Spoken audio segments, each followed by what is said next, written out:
ഓരോ ദിവസത്തെ പത്രങ്ങളൊക്കെ ഇങ്ങനെ എടുത്ത് നോക്കുമ്പോൾ എത്രയോ ആളുകളുടെ ചരമകോളങ്ങൾ അങ്ങനെ കാണുന്നത്.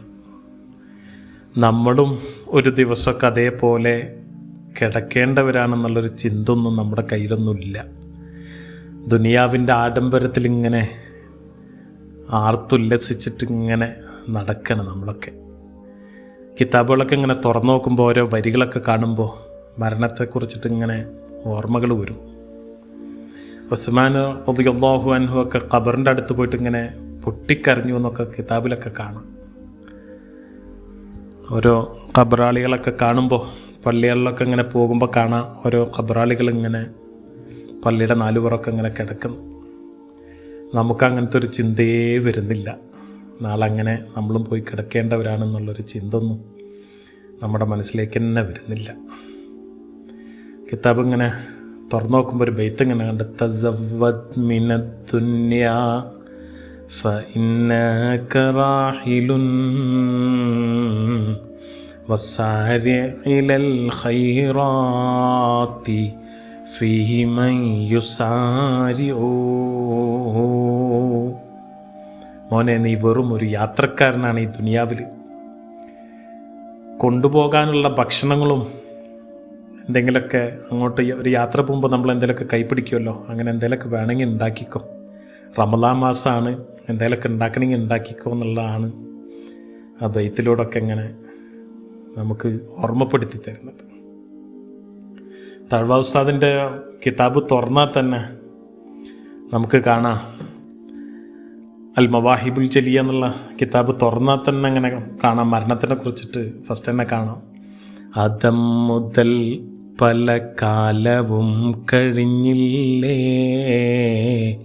അതിലത്ഭുതം ഇന്നോളവും നിനക്കില്ലേ.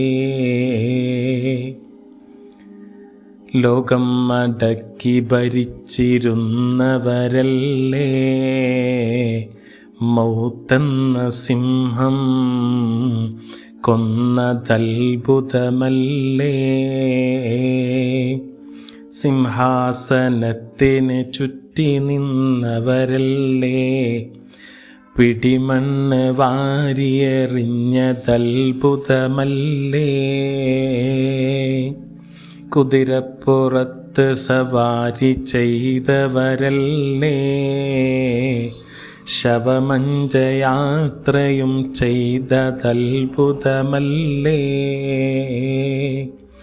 മണിമേട മുകളിൽ ഉല്ലസിച്ചവരല്ലേ, മണ്ണിൻ്റെ കീഴിൽ പെട്ടതത്ഭുതമല്ലേ.